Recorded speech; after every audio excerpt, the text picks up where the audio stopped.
afternoon and welcome to an afternoon with Lisa Byrne here at the beautiful Dean's Court Hotel. My name's Ryan, I'm going to be interviewing Lisa. I'm going to be talking and reminiscing all about her career at OK Magazine. This is an event brought to you by York Fashion Week.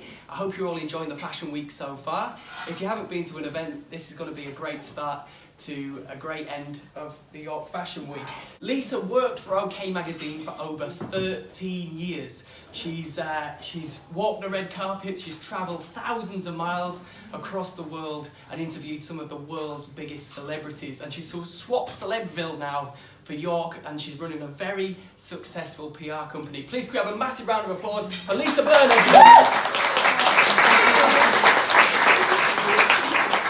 Now, good afternoon, Lisa. I bet this feels really weird, doesn't it, as a journalist, because you're so good at asking other people questions, but we're putting the limelight on you this afternoon. So you're going to have to answer the questions, yeah. I mean, I do. It's almost like being a doctor.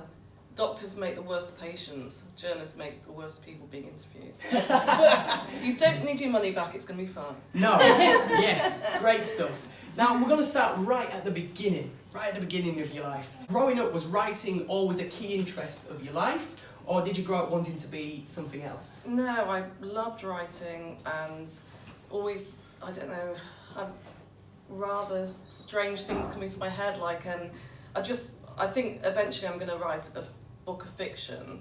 But I think when I was very young, I won a Young Post Office Writer of the Year award, and I've always loved, I mean, even now I write, whether I'm just writing a checkout, I still use checkbooks, or write notes. I'm not as good on email and technology. You prefer pen to paper? I think it's coming from your brain through here into a scroll with an ink and feather. Well, it's an art form. I'm so medieval. Medieval. It's an art form within itself, because everybody relies upon technology these days. Yeah. Rely upon the mobile phones and iPads and tablets and things like that. So if you can write with great punctuation and great enthusiasm, yeah, I think it's so important to use your brain and be creative. And I don't think writing on an email, writing on a computer or iPad makes you very creative. I think it's kind of stunts your growth to some extent, and so I just think, you know, writing with flourish and just whatever comes out of your brain or heart is so important. What was the favourite thing that you used to like writing as a child growing up? What was? Gosh. Because I can imagine you had a pretty vivid imagination, as most children do.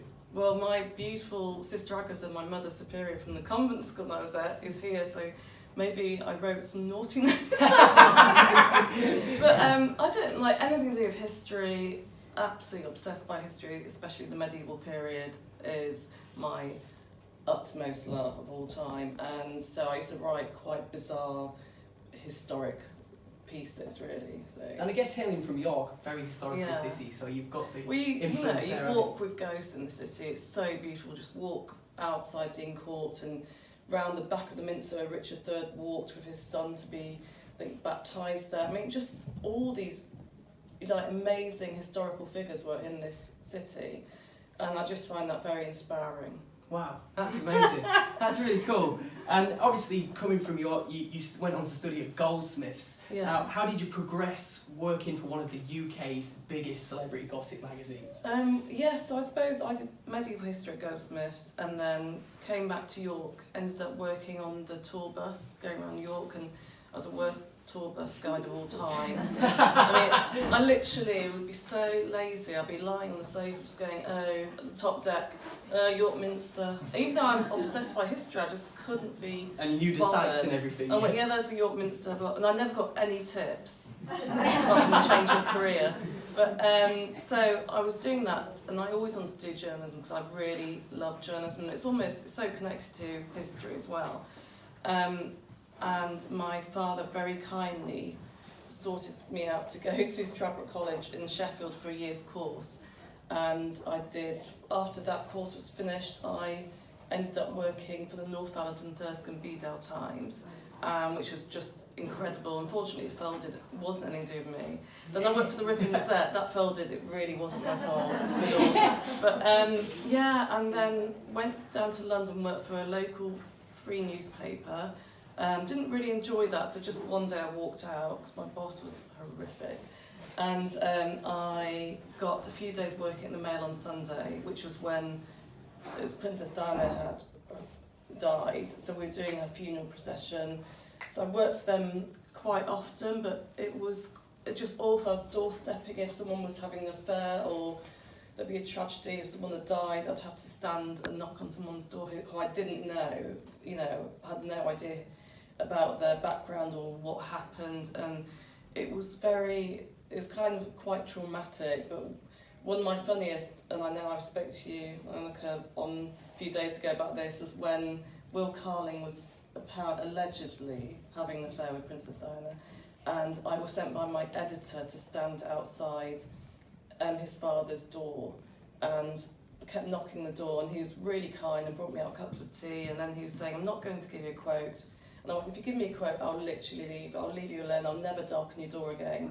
And he said, I'm not going to give you a quote, but can you help me wash the car? It's a Sunday, and he wanted me to help him out. I thought, I actually started washing the car, and I thought, what am I doing? Anyway. But there's a few of those incidents that I just thought, it's almost black for your soul. It just isn't a positive way to behave. And I know we're all interested in gossip. Of course we are, but we wouldn't be here otherwise. No, we wouldn't be here. No. But it's almost to a very negative extent.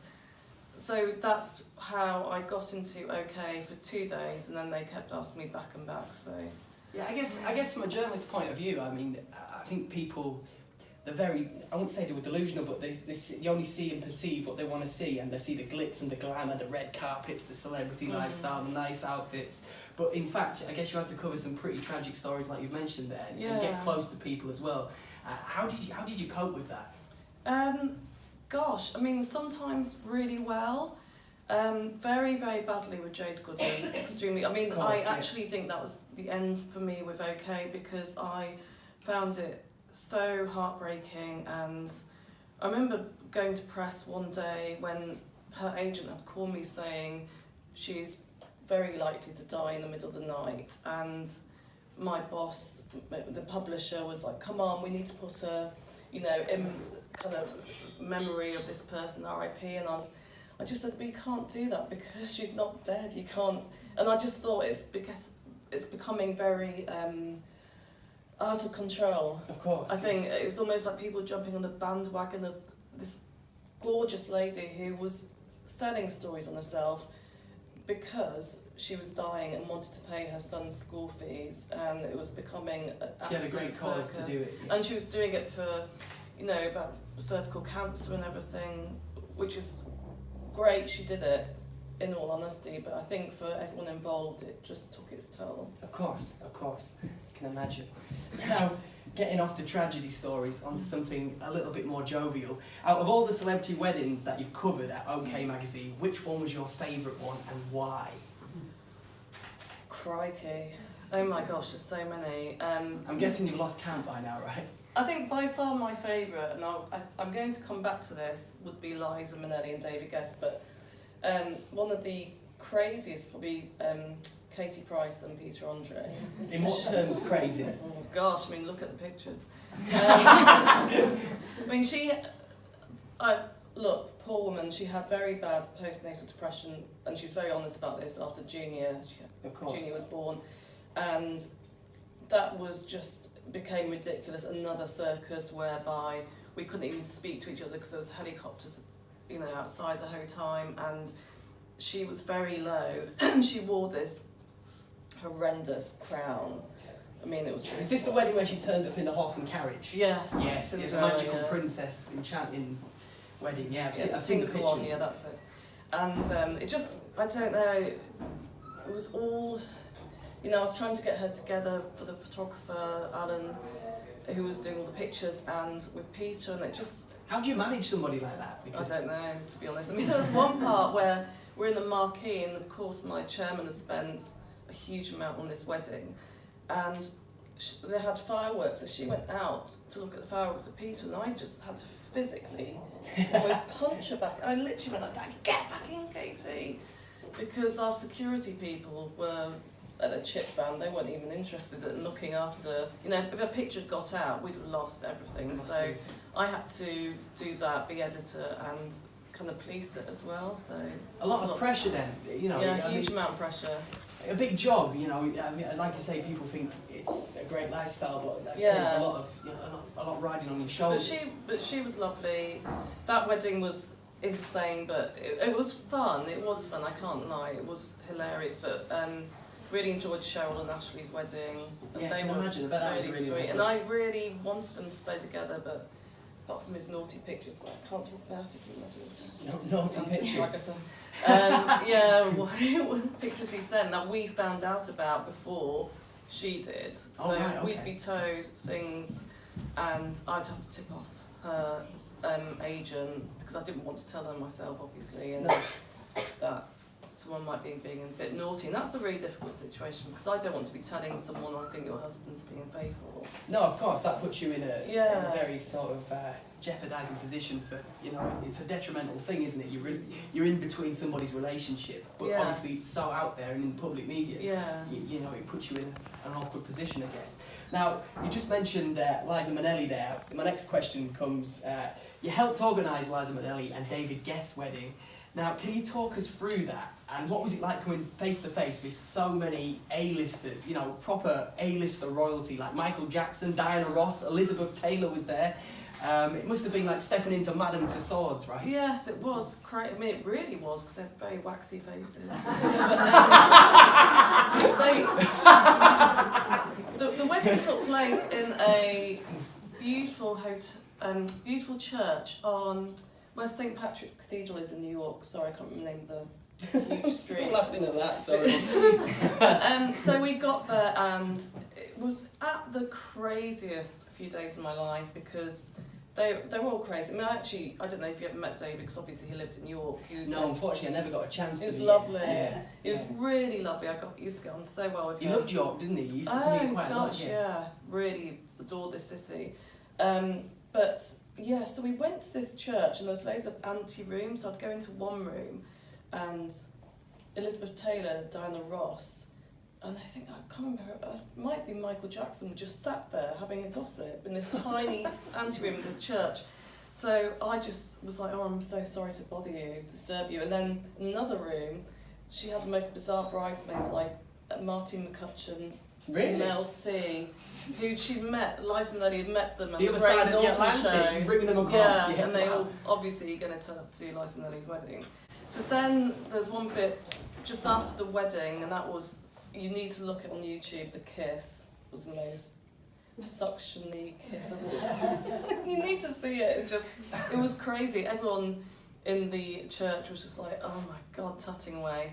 And then afterwards... what did your photographers make of that? Was it... I think they became half crazy with the whole scene. But then we went to this amazing hotel on Wall Street for the for the party, and that was, you know, we're doing all the pictures. I had to herd sheep, get them, you know, these A-list celebrity Hollywood stars to come and do. Yeah, a lot of them don't like being told what to do. Oh, absolutely. Yeah. Well, you can't tell them directly. You have No. to go through God or someone. I don't know. Go through. I got them to. I remember Dame Elizabeth Taylor talking to her, and I thought, this is the only time in my life I'm going to be able to speak to this amazing lady I've always worshipped. So I went up to her and just said to her, Dame Elizabeth, I literally curtsied, it's such an honour to meet you. And she went, oh, darling girl, where are you from? I went, oh, England. She went, oh my gosh, I love your accent. And then suddenly Michael Jackson literally pushed me, went flying, went, get away from her. Seriously? Yeah. Wow. Yeah, he's very odd, obviously.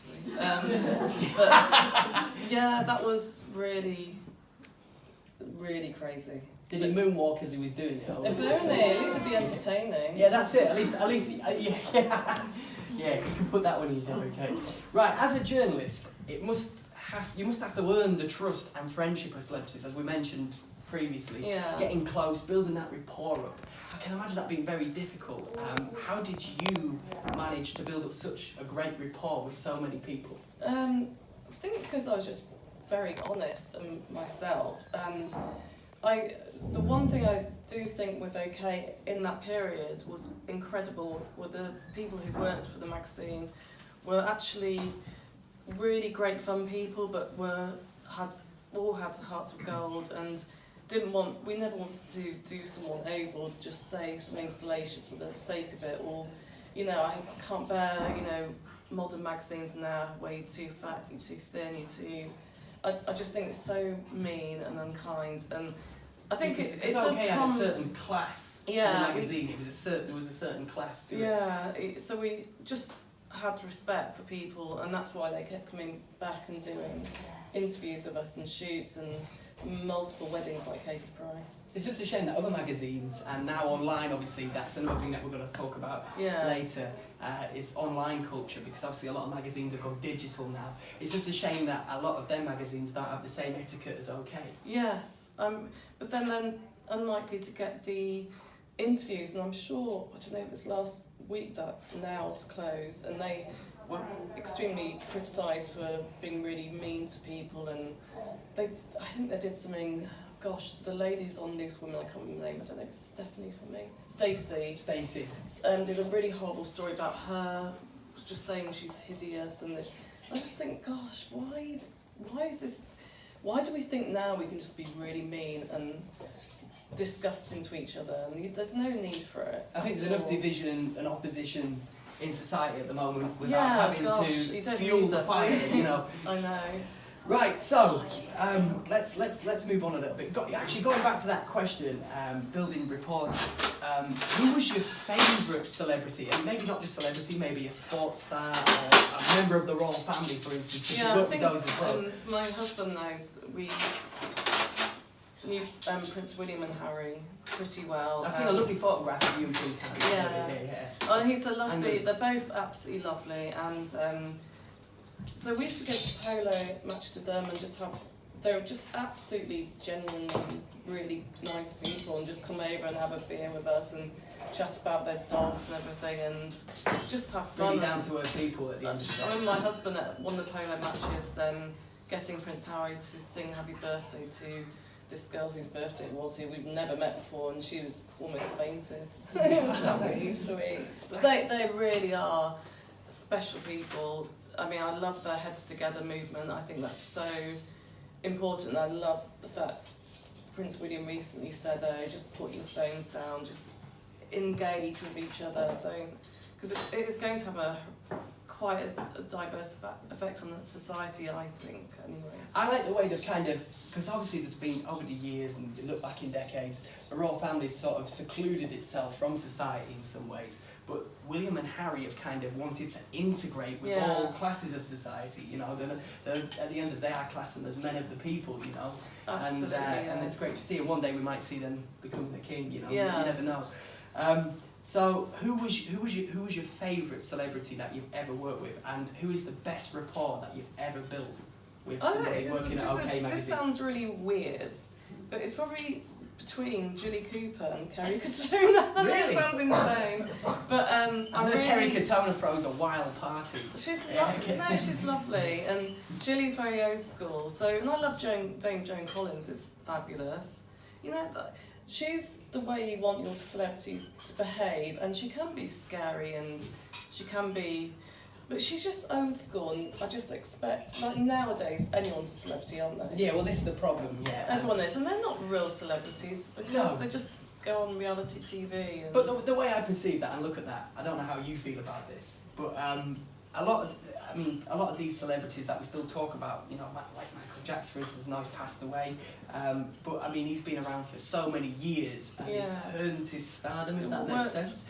He's earned the stripes, yeah. I know, we were talking about this the other day, absolutely, and it's, where is the talent in going on Love Island? Do you think that media, journalists, magazines and the press focus too much on reality television? Yeah, absolutely do. Yeah. But I really do feel it's going to go the other way, because, you know, originally it was Big Brother, and gosh, I blame myself for that, because we used to put them on the cover. We were the first magazine to put, you know, these celebrities on the cover, and now it's exploded with Towie and Love Island and all these idiots. Yeah, Love Island, that's it. It's an always Love Island. Because I believe it or not, my grandma actually watches Love Island, which I find really bizarre, you know. And it's kind of got all different people engaging with the programme. To be honest, as a young lad myself, I'm not really into it.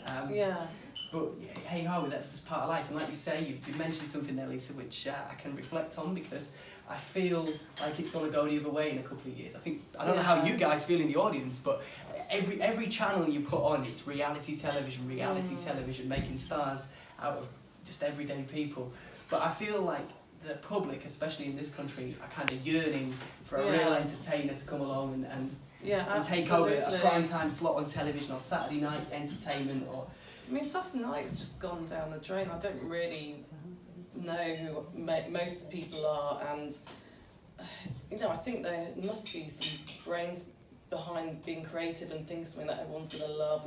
And I used to love, in the 80s or 90s, the whole family sit together in one room. Yeah, with a takeaway, and one of them and the iPad in the study, or another person on the phone in a different room. I think that's so sad, and I think it's lovely to watch entertainment, but to be together and. Do you sit with Bronte and Davey? Yeah, I do. Yeah? I mean, takeaway. I have to be honest. I'm a real reader, so I love just going to my room, and I do read. I'm not an iPad. I read proper books. But yeah, we do, don't we, honey? You always read. I always read. You're always reading at like 7 o'clock. You go upstairs to your room and you're just reading. Thanks, Bronte. You could sell. You could sell that to a magazine. I know, but I do. I suppose I am a real. I love books, so. But yeah, if we're watching something, we like to watch. But I'm not really a TV person. No, you've probably already answered that, because you mentioned David Guest and Liza Minnelli's wedding. But out of your 13 years at OK Magazine, what was the highlight? What was the biggest thing you ever covered or was involved with? I think the craziest, one of the biggest, was going to St. Petersburg when there was this big event with, Philip Green, am I allowed to say his name? And Richard Caring, and Richard Caring obviously owns the Ivy, so I work with him now, and the Ivy's come to York, hasn't it?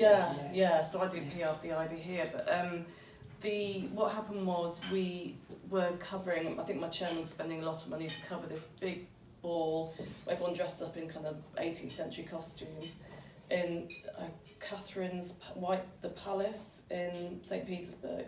So we arrived at Luton Airport, and there's this huge plane with everyone from Sir Cliff Richard to Cilla Black to Elizabeth Hurley to blah blah. I didn't realise you had to get a visa to go to Russia. So I was there with my society editor and the royal correspondent, and we were just, honestly, it was like police academy for journalists. We were just like, oh, what do we do now? And so we went to the Russian embassy. I don't know how we managed to do it, but within half an hour we managed to get visas, but the plane had gone. So Richard Caring said, oh, just come on my flight, because it's filled with, I don't know, old 18th century costumes. So we were sat in this amazing Learjet. It's the only time I've flown on a private jet, with all these costumes and this gentleman bringing out Cristal champagne and random celebrities dotted around. Yeah, I mean, that was amazing, because you were literally, once you got to St. Petersburg, in one room with Elizabeth Hurley, flirting with Bill Clinton, and I hope you didn't get too close to him. No, I know. I know I've got a photograph of him. It was lovely, actually, but that was brilliant. So I really enjoyed that. That was very momentous. But I think, getting to know Prince William and Prince Harry, and just generally, just the day-to-day craziness of it. It was good fun, but exhausting. Exhausting. Yeah. Right then, let's get off OK a little bit, because since you left OK, you've become a freelance writer, as we've talked about, and also a PR as well, haven't you? And you do a lot of PR here in York for a lot of brands and companies. Do you want to reflect on that a little bit and tell us what you do? It's weird, because I never thought I was going to go into PR, if I'm being honest, but because I'm quite, as I was saying, old school with journalism, I always want to see people face to face and ring them, or not just email people, and it almost was a way forward, because now journalism is totally different from when I was young or when I was at OK. People, when I was at OK, we used to go out every day and have meetings, big lunch meetings, meet for coffee. That's how we got the weddings and the christenings and the births, just because we had the personal contact. And I feel that now journalists don't have personal contact. It literally is mail online, sat there, you know, writing things about someone they've never met and probably will never meet, and getting loads of legal facts wrong and everything. So I just think PR's really good. It's almost old school journalism, because you do have personal connections, and people I work with, like the Grand Wilberforce Trust, amazing, one of the oldest charities in the county, and you know, like the principal, Matt Royal, Tan Cream Lovely Ladies, just lots of, you know, brilliant brands, the Ivy obviously, kind of, and I have meetings with them all the time, and rather than just, you know, email, it's almost like there's a connection rather than... But there's a real warmth, a real intimacy around that, isn't there? People like that, you know. I like it personally, as a young person myself. Yeah. The older generation like it. And I will go above and beyond. I really, you know, I'll just do anything I can to help whoever I'm looking after. And, you know, I suppose I'm lucky because I was in London, I have these celebrity connections. When people come up to York, you know, I get to see them and, you know, try and get them to do something for someone I'm representing. And that's all down to the way we were in the good old days. The good old days. The good old days. Actually, you just highlighted something there. Obviously, we talked about weddings and we talked about tragic stories that you covered at the magazine. But going back to the OK magazine, christenings. Whose christenings did you cover? Oh gosh, I can't remember now. There's so many. I think I was mainly, because I was the editor, I was mainly involved with the weddings. So I would go out to them, and but loads of, like, any celebrities' christenings we do, and baby shoots, and loads of those. Baby shoots. Yeah. Wow. Yeah, I know. I mean, that's a real personal thing, that, to let somebody into your life, you know, especially as a celebrity, letting them, you know, photograph your children. Some celebrities were so, at the end of the day, if I was very famous, I wouldn't sell my wedding, because I see a wedding and a christening, I see them as sacred. But lots of people did, such as like Colleen and Wayne and Rooney and Stephen and Alex, Gerard, and they gave every single penny they made to children's hospitals, children's charities. So I think if you do it like that, you're going to get good luck. Although saying that for poor Colleen, probably not. Said that. Oh dear. That's comedy gold, is that? Sometimes you can write something, you can say something without having to write. I mean, there's lots of celebrities who are absolutely loaded who kept every penny. So. Yeah, well, this is the thing, and I mean, I look back at some greats. I mean, George Michael, he was another person who was quite a retained person. As famous as he was, he donated most of his money to charities, but he didn't put it in the public eye. He never publicised the fact that he was doing this and doing that for charity. But like you said there, I mean, there's a lot of people that do stuff, and we're quick to judge by reading stories, being influenced by the press and the media. Yeah, they don't tell the full story. It was like George Michael, he lived in Highgate Village where we used to live. And I remember meeting him at Elton John's house at a yearly White Town Tiara party. And like, he arrived in his helicopter and everyone was like, you can't go near George. And I just thought, crikey, I love this man, I'm going to go up to him. And I went up to him and I went, oh, hi George. And he went, yeah, just didn't want to speak to me. And went, oh, how are your dogs? I knew he was a dog lover, and we are dogaholics in our family. And have you got dogs? Yeah, we got 2 Cocker Spaniels. But he turned to us and was saying, oh, I love them, but when I'm in LA, I really miss them, so I have to ring and leave a massive message on the answering machine with them, and it's just so sad not being with them. Oh, the best thing in life are dogs. I thought, oh, I love you, George. And I thought, you know, it's only because you have to think of something, he's a real heart a way to connect to him, and I just thought he was, oh gosh, I was devastated at Christmas when he died. It was just so awful. So I went to the Brit Awards this year. I was very privileged to go and do. I'm not a journalist. I'm actually a presenter, but I was doing a bit of broadcasting from there, and I went and actually stayed in Highgate myself. Oh, did you? Because I got tipped off that one of my idols, Liam Gallagher, lives around there. Oh, he does. And I followed in your footsteps actually, and I was sort of waiting around, and I got tipped off to go and wait in Cafe Rouge in Highgate, and I was actually quite startled when is it Ray Davies from the Kinks came and sat next to me. It was quite. I mean, Highgate's quite bizarre. You wouldn't even have recognised him. It was just crazy. We'd go in the newsagent and Jude Law being there. Wow. And then we saw Pierce Brosnan driving down. I mean, every single day we'd go into Highgate and we'd just bump into people. But I could reflect, coming back to Yorkshire, I could see an element of Yorkshire in Highgate within such a big suburban city. Yeah, that's so. I can't believe you said that because I've always thought, when I moved to Highgate, I thought, oh, it's like a mini York because it's very historic and really beautiful. Yeah, it's a lovely, lovely, lovely place. Yeah. I would, if I had to move to London, I would definitely. Oh yeah, that would be the only place I could live in London, I think. Great stuff, Lisa. It's been an absolute pleasure. Thank you very much. Oh, thank you so you're much. more than welcome. Thank you to everyone who's come down here today. It's really kind of you to come and. Now, I'd like to hand it over to all you people that have purchased the ticket this afternoon. If you'd like to ask Lisa any questions, then